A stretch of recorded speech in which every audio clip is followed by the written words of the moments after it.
بسم الله الرحمن الرحيم قل اهبطوا منها جميعا فإما يأتينكم مني هدى فمن تبع هداي فلا خوف عليهم ولا هم يحزنون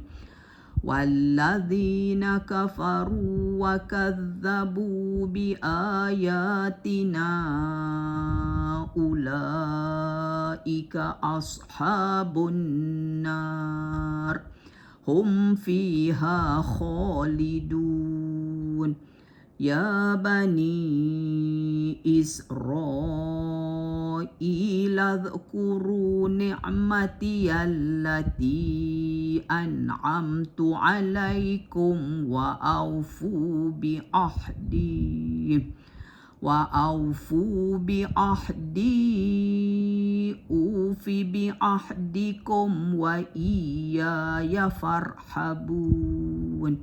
وآمنوا بما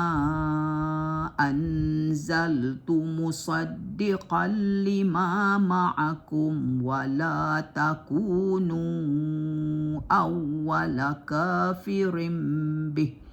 ولا تشتروا بآياتي ثمنا قليلا وإياي فاتقون ولا تلبسوا الحق بالباطل وتكتموا الحق وأنتم تعلمون وأقيموا الصلاة وآتوا الزكاة واركعوا مع الراكعين